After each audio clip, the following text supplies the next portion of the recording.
ननद बनी मॉडल। शिवानी के परिवार में उसके सास ससुर पति अमित के अलावा एक ननंद सौम्या भी रहा करती थी। सौम्या बहुत ही मॉडर्न नेचर की लड़की थी। शिवानी का परिवार काफी साधारण सा था, लेकिन सौम्या के नखरे कुछ ज्यादा ही थे। वो हमेशा से एक मॉडल बनना चाहती थी। शिवानी, जल्दी से जाकर सौम्या को उठा दो, उसके कॉलेज का वक्त हो गया है। कब तक सोती रहेगी वो? कितनी बार कोशिश कर चुकी हूँ, सौम्या सोकर उठी ही नहीं। मैंने पहले भी उन्हें उठाया था। दिन पर दिन सौम्या को पता नहीं क्या होता जा रहा है। पढ़ाई लिखाई करने में तो उसका बिल्कुल मन ही नहीं लगता। हाँ अमित बेटा, तुम उसके भाई हो, तुम ही उसे कुछ समझाओ। हमारी तो बिल्कुल सुनते ही नहीं। मैंने भी सौम्या से कई बार कहा है कि थोड़ा पढ़ाई में अपना मन लगाया करे। मैं अभी उसे उठा कर आती हूँ। इतना कहकर शिवानी सौम्या को उसके कमरे में जगाने के लिए जाती है। थोड़ी देर बाद सौम्या शिवानी के साथ बाहर आ जाती है। क्या बात है सौम्या, आज कॉलेज नहीं जाना क्या? क्या है ना भैया, कॉलेज में ठीक से क्लासेस तो हो नहीं रही, और वैसे भी आपको पता है अपने शहर में मॉडलिंग के लिए ऑडिशन हो रहे हैं। अरे ऑडिशन हो रहे हैं तो होने दो, हमें उससे क्या लेना देना। माँ, मुझे भी मॉडलिंग का ऑडिशन देना है। ये क्या कह रही हो बेटा? हमारे घर में ये मॉडलिंग और ये सारी चीजें नहीं चलती। हम सीधे साधे लोग हैं बेटा। मुझे नहीं पता, मुझे बस मॉडलिंग करनी है और किसी भी हालत में करनी है। सौम्या, अभी तुम्हारी पढ़ाई लिखाई करने की उम्र है, ये सब काम बाद में कर लेना। भाभी, आप तो रहने ही दीजिए, कभी मुझे सपोर्ट नहीं करती आप। मुझे मॉडल बनना है और मैं ऑडिशन देने के लिए जा रही हूँ तो जा रही हूँ, चाहे कोई कुछ भी कहे। ये क्या तरीका है सौम्या? घर के बड़े लोग तुम्हें समझा रहे हैं ना। लेकिन सौम्या किसी की बात नहीं मानती और मॉडलिंग का ऑडिशन देने के लिए चली जाती है। वहां जाने के बाद सौम्या का सिलेक्शन भी हो जाता है और ये बात वो अपने सारे घर वालों को बता देती है। अब मेरा मॉडलिंग के लिए ऑडिशन राउंड में सिलेक्शन हो चुका है और मुझे मुंबई जाना होगा। अरे, इस तरह अचानक और अकेले कैसे जाओगी तुम? मैं कौन सा आज जा रही हूँ भाभी, अभी तो हमारी इसी शहर में ट्रेनिंग होगी, वो भी पूरे 1 महीने तक। और उसके बाद क्या होगा? उसके बाद मैं और मेरा मुंबई शहर फिर मेरा मॉडलिंग वाला करियर पूरी तरह शुरू हो जाएगा।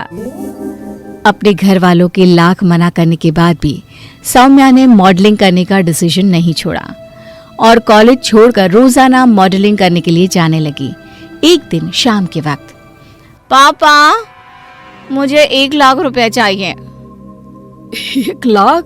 लेकिन क्यों बेटा, इतने पैसों का क्या करोगी? करना क्या है पापा, मेरी मॉडलिंग की ट्रेनिंग पूरी होने वाली है, उसके बाद मुझे मुंबई जाना है और उसके लिए मुझे उन लोगों को 1 लाख रुपए देने होंगे। सौम्या देखो, मुझे लगता है तुम्हें ये सब पैसे इस तरह फिजूल खर्चे में नहीं उड़ाने चाहिए। और उन लोगों का क्या पता आगे चलकर क्या करे। देखो सौम्या, तुम्हारे भैया सही कह रहे हैं, इस तरह किसी पर भरोसा करना सही बात नहीं है। और वैसे भी तुम्हारा अकेले मुंबई जाना सेफ भी नहीं है। अगर आप लोगों ने मुझे मुंबई जाने के लिए पैसे नहीं दिए तो मैं खाना पीना सब कुछ छोड़ दूंगी। ये मेरा सपना है मैं इसे पूरा करके रहूंगी। अरे सौम्या बेटा, ये क्या तरीका है?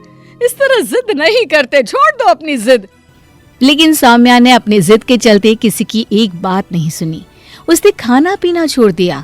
ये देखकर सौम्या के परिवार वाले काफी घबरा गए। उन्होंने सौम्या को खाना खिलाने की और समझाने की बहुत कोशिश की, लेकिन सौम्या ने 2 दिन तक खाना नहीं खाया और उसकी वजह से उसकी तबीयत बिगड़ने लगी। पापा, मुझे लगता है हमें सौम्या को 1 लाख रुपए दे देना चाहिए। अमित ठीक कह रहा है।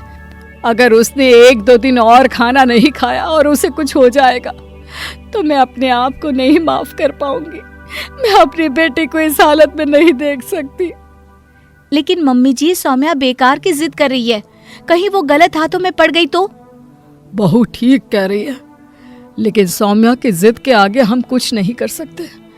मुझे उन्हें पैसे देने ही होंगे। जिद करके सौम्या 1 लाख रुपया लेकर मुंबई चली गई और वहां जाकर उसे बहुत ही छोटा सा एक मॉडलिंग का असाइनमेंट मिल भी गया। मॉडलिंग शूट पूरा करने के बाद सौम्या वापस अपने घर आ गई। माँ पापा भाई भाभी, मैंने आपसे कहा था ना मैं एक दिन मॉडल बनूंगी। ये देखिए मेरी फोटो। सौम्या बेटा, ये तो एक छोटा सा पोस्टर है, वो भी किसी दुकान के विज्ञापन का। अरे तो क्या हुआ ना, ऐसे ही तो मॉडल बनते हैं। देखना एक दिन मैं बहुत बड़ी मॉडल बन जाऊंगी। अरे सौम्या, इतने छोटे से फोटोग्राफ्स वाले मॉडलिंग के लिए तुमने पूरे 1 लाख रुपए दे दिए? हाँ सौम्या, मैं भी वही सोच रहा था। ये तो किसी दुकान का एड है जिसमें उन लोगों ने तुम्हारी फोटो छाप दी है। देखना भैया, धीरे धीरे मुझे बहुत बड़े बड़े मॉडलिंग असाइनमेंट्स मिलेंगे। उन लोगों ने मुझसे कहा है कि ये तो बस शुरुआत है। उसके बाद सौम्या हर दिन मॉडलिंग असाइनमेंट मिलने का इंतजार करने लगी।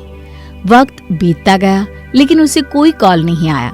सौम्या बार बार अपनी मॉडलिंग एजेंसी को फोन करके पूछती, लेकिन वो लोग हर बार उसे टाल देते थे। सौम्या समझ गई थी कि उसके 1 लाख पूरी तरह से बेकार हो गए थे। ये सब सोचकर सौम्या काफी परेशान रहने लगी और उसकी पढ़ाई भी बीच में ही अधूरी छूट गई। 6 महीने बीत गए लेकिन सौम्या के पास मॉडलिंग का कोई काम नहीं था। देखो सौम्या, मैंने तुम्हें पहले भी समझाया था, उन लोगों ने हमें धोखा दिया है। हाँ सौम्या, शिवानी ठीक कह रही है और इसकी वजह से तुम्हारी पढ़ाई लिखाई भी छूट गई, तुम्हारा कॉलेज भी अधूरा रह गया। तो मैंने मॉडल बनने का सपना देखकर क्या गलती की है भैया, कि अब मुझे उसके लिए कोशिश भी नहीं करनी चाहिए थी। अरे सौम्या, अपना दिल छोटा मत करो। देखो, मॉडल तो तुम बन ही चुकी हो। हम सबकी नजर में तो तुम हमेशा से ही मॉडल रहोगी, लेकिन तुमने बस एक छोटी सी गलती कर दी। कैसी गलती भाभी? यही गलती कि पहले तुम्हें अपनी पढ़ाई पूरी करनी चाहिए थी और इस तरह किसी पर भरोसा नहीं करना चाहिए। 1 लाख रुपया बहुत बड़ी रकम होती है। आप ठीक कहती हैं भाभी, अब मैं इस बात का पूरा ध्यान रखूंगी। पहले अपनी पढ़ाई पूरी करूंगी और उसके बाद ही मॉडल बनने का सपना देखूंगी। और देखना, एक दिन मेरी बहन भी बहुत बड़ी मॉडल नहीं, सुपर मॉडल बनेगी। और फिर मैं तो बड़ी शान से कहूंगी, मेरी ननद मॉडल है।